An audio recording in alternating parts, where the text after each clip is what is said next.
What you're looking at right there is the fastest game on grass. It's hurling.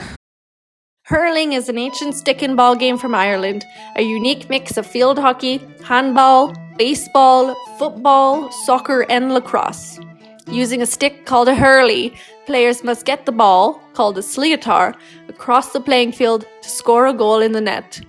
1 point is awarded if the ball goes over the crossbar, and 3 points if into the net.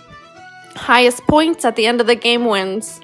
The game consists of 2 teams, each with 15 players, and an outdoor field larger than a soccer field.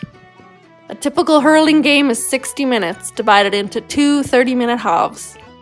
Players wear helmets similar to ice hockey helmets as protection, as hurling can be a high-contact sport. To get the ball to the net, players can move the ball by hitting it with their stick in the air, across the ground, bouncing the ball in the air on a stick, batting it, kicking it, or slapping it to their teammate. And the female version of hurling is called camogie.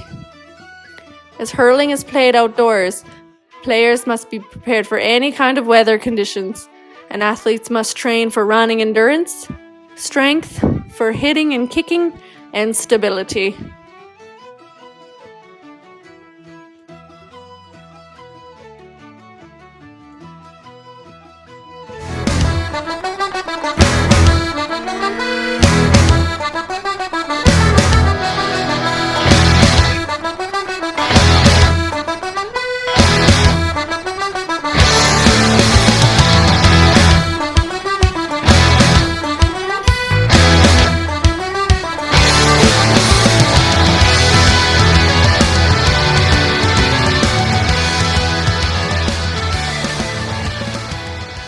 Known for its intense physicality and high-speed action, requiring explosive movements of sprinting and jumping, body contact and swinging of the hurley, there is a high risk of injury of the sport of hurling.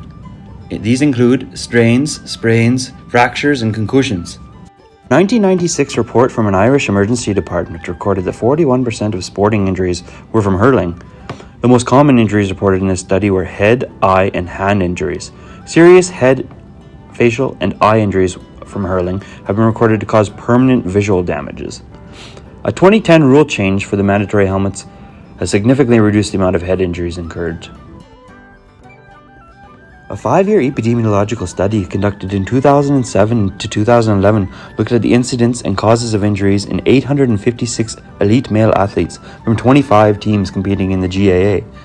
There were a total of 1,030 injuries within the 5 years. Their study reported a higher incidence of lower body injuries. 19% consisted of upper body extremities, including the head and the neck. The mechanism of injuries were reported to be mostly from player-to-player contact, sprinting and kicking. Sprains and strains were more common in the lower body, and fractures more common in the upper body. So where does massage fit into all of this? Access for massage is relatively easy. Socks and shoes can be removed if needed, and jerseys and shorts can be worked over top of. The National Hurling Games begin February and go until March, of which then semi-finals are being played. Final championship game this year was played on April 9th. This means the hurling teams are currently in their off-season prepping for the next year to begin. The needs from an RMT would vary during these times depending on injuries and overall fitness. It would make sense that an RMT employed with a hurling team would face many of the same responsibilities as any other elite sports team. Assessing the treatment of injuries on and off the field, pre-game massage as well as mid-game and post-game massage, and of course following players during championships from city to city, assisting them in their off-season to ensure that they are maintaining the conditioning they need to enter the rest of the season. Hurling is an intense sport with components of speed, contact, and strength. Injuries that would require treatment are frequent. Maintaining a warm and ready body for switching players in and out of play would be beneficial to decrease the chances of a strain. Having appropriate hydro on hand for treatments as well as tape if needed, and the training to properly tape athletes. Players, of course, would be inclined to seek massage therapy independently. In my searches, sports massage is offered mostly in physiotherapy clinics, and most sports massage therapists are in a league all their own with specific training, much like a personal trainer. Massage has, of course, been proven to ease the discomfort of DOMs to keep each player working at their peak performance. Although hurling was only once a tiny little sport in Northern Ireland, there are nearly 40 clubs in our nation, 4 of which are competing in the World Gaelic Games as part of the Gaelic Games Association. The GAA is the largest sporting organisation in Ireland and regarded as one of the best amateur sporting associations across the planet. Founded in 1884 by a few boyos, the goal was to promote tradition and participation. Every year, the Inter-County All-Ireland Finals in hurling takes place in Croke Park, Dublin. The arena has capacity of 82,000 and is guaranteed sellout. Despite being such a popular event, even at the highest levels, athletes did not receive monetary compensation, rather play for the love of the game and to represent the best in their country.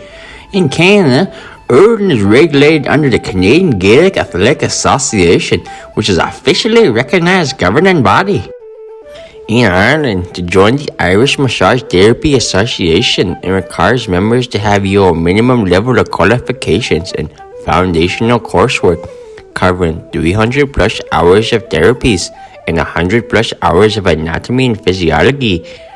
To practice in Ireland, it only requires a course completion in either athletic or sports massage. For more information, mate, and if you want to get involved, reach out to the All-Ireland Athletic Associations. Closest clubs are in Edmonton, Calgary, and Vancouver.